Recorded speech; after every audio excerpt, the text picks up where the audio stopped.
Brown there because I still do think, they did an excellent job this year, and he did an excellent job this year with the team. Markel Fultz, their number one overall pick, hasn't been there for pretty much the entire season. And it look like they're going to finish third. But Terry Stotts, man, again, out west, you got Dame, you got CJ, small market. I think he'll be in the top three. I think he will be in the top three. I don't know who to pick. I'm really leaning to Quinn Snyder. Angry Black Man, I think, has Quinn Snyder as the coach of the year. But you can make a case for a lot of these guys, on here. So if I have to pick someone tonight, and you're making me pick someone, I'm going to stick with it. I'm going to go with Quinn Snyder and the job that he did with Utah Jazz, losing Gordon Hayward. Rudy Gobert had got hurt during the season as well, so he missed some time. But being able to take this kid, Donovan Mitchell, and let him flourish as a basketball player in his rookie year. And being a team that nobody wants to see in the playoffs early. Trust me. There's a lot of teams that's avoiding Utah right now. That if you had said last year when Gordon Hayward said, I'm going to Boston, and if I had to follow up and said, nobody wants to see Utah next year, people would have said, like Mochi, Jelani on that push, and I would have believed it. So you can pick any of those. You can pick any of those teams, any of those coaches. They all did amazing jobs for their team. But yeah, I'll roll with Quinn Snyder. On this, and I think I could fall asleep and not worry about my pick, my vote, whatever it is that you want to call it, So, update real quick, 107-106. Minnesota has gained the lead again. It looked like it's about less than a minute in overtime. Miami is also in overtime as well. Look like they're going to lock that up against Toronto. They're up by 7 with, I think, 22 seconds left in the game. So these games are definitely coming down to the wire, Here's a part that I've been waiting on talking about. We got our rookie of the year. We got our coach of the year. I have this thing, can't stop, won't stop. And Diddy says it, but, it has a meaning to me as well. And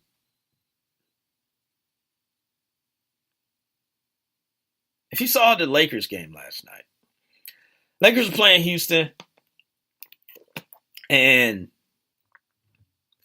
this guy gets on the court, and he had got notification. Andre Ingram. If you haven't heard this name, Google it. Andre Ingram. Let me say his name right. Andre Ingram got a call up from the G League. Just Google it. Got a call up from the G League to finish up the last 2 games of the season. And we know teams that's not going to make the playoffs. They, at the end, they be sitting guys. Guys, go ahead, start your off season, start rehabbing, get better, and all this stuff. Let's see some of the other guys, and maybe, build off of that. So this guy, Andre Ingram, the reason that, this is a really, really good moment and a really good, person to be talking about is that the reason I say can't stop, won't stop is because he didn't stop. And he wouldn't stop. This dude is a 10-year vet in the G League, D League, G League. It just recently became the G League. He is a 10-year vet. And just got called up for his first NBA game. And what does he do? He just come out. They play Houston, the best team in the whole NBA, and drops 19 points on them. I think he shot 4 for 5 from 3-point range. And I mean, he came out on fire. And it's just like, you can't script this any better. Now, I'm not going to say it was Kobe Bryant-esque when Kobe last game, I think he hit 61 points, but it still had that feel, it was just like, this guy is he had his moment. He got his moment. Now, I hope it's not over and maybe he can do something else, and stay in the league. But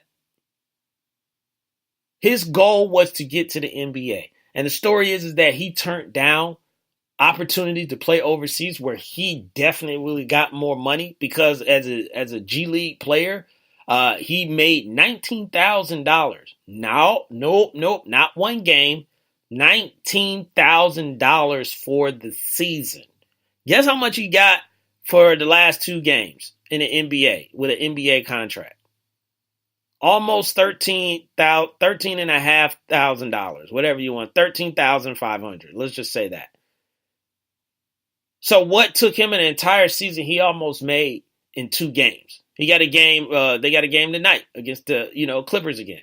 So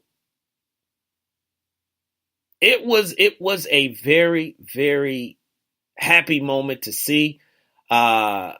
His family got to be there. His wife got to be there. And to have the game that he had, he wasn't out there doing garbage time. He got in there in the first quarter. He was playing against guys that are starters. He was playing against guys that are going to be dependent upon in the playoffs for the Houston Rockets. And he held his own. He held his own out there. So I can't stop, won't stop to Andre Ingram. This is an example. This is an example to anyone, not kids or anyone.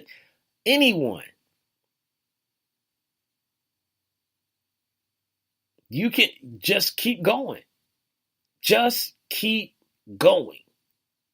If you're afforded the opportunity and you can do it, keep going. You never know. You never know what could happen. You get your moment and you get your shining moment, and now he's accomplished his goal. He may be done. We don't know. But Andre Ingram, man, if you haven't, look it up. Look it up. Look it up. Now, we're gonna end tonight's show on Mocha Bella's favorite, the Big L Award. And the Big L Award, for people who do not know, I'll tell you what the Big L Award is. The Big L is basically someone who has done something loser-ish. It stands for Big Loser Award. Yeah.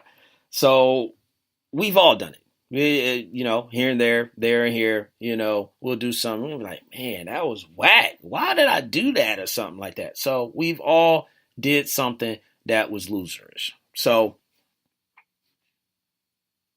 we got some honorable mentions, out here. Well, one. I'm not going to go to the other one. But one honorable mention, it's Lance Stevenson. I just talked about Andre Ingram to look it up. Look this up, too. Lance Stevenson makes a remarkable play. Indiana turns the ball over in a transition, and Dwight Howard, who was heading down the court, basically obviously turned his direction and went back because he was the closest man to the basket. And they lob a pass into Dwight. Dwight think he got an easy layup, and Lance Stevenson comes out of nowhere, and slaps the mess out of the ball off the glass. And it was such a devastating block that it even impressed Lance. And he stands there to pose for the block that he slapped off the glass. Lance, hello, the play is still in play. Charlotte still gets the ball back, dunked the ball and everything. And it's just like, will he ever get it? No. He will never get it. You do a great thing and then you pause to pose instead of trying to get the ball back.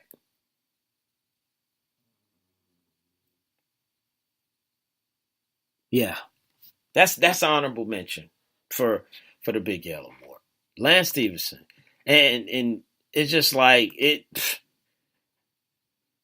The bad part is no one's surprised by it. No one is surprised by it at all. It's just like, yep, that's just Lance being Lance, blowing in people's ears, giving choke signs and all that stuff. So it is what it is, So before we get into the actual Big L Award recipient, give you last updates.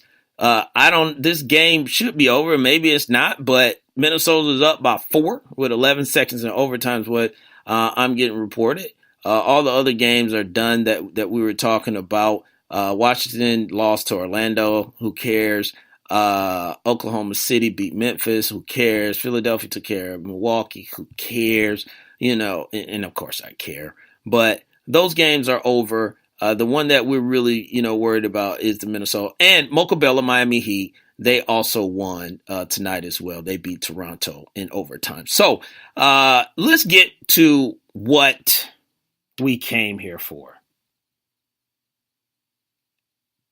The Big L Award. So tonight's Big L Award recipient is none other, and you may not know this name, but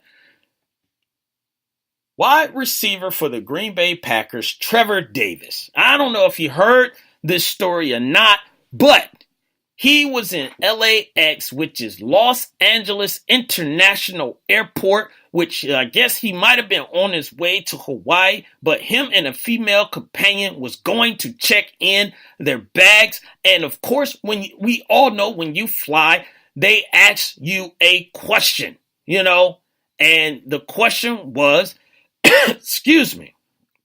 Let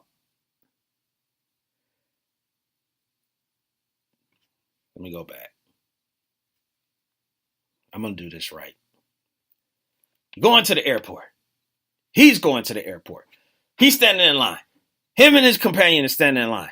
They go up to the front to check in when the attendant asked them about their luggage. And they were asking about explosives. And then Davis replies, and this is what's reported, and he said he turned to his companion and he said, "Did you remember to pack the explosives?" And so she, I'm sure, got a giggle out of it and decided to play along and responded with yes. So they said, you know what? I'm at work. You're about to go on vacation. Look like you're going to Hawaii. Look like you're going to have a good time. But you're trying to have that on my dime because I'm still here. Well, I'm going to show you what playing around gets you. They called the police on Trevor Davis and his companion, and they were taken into custody. Actually, Davis was taken into custody for misdemeanor criminal threats, and he was booked and then released. So booked, and released. So first off, you missed your flight because they don't have no express line for booking you and get you on out of there so you can catch a flight. That's one thing. Second thing is you're playing around too much. You can't be playing around at the airport saying things like that. Third, and most importantly, I normally don't do this, but I'm going to say it right now.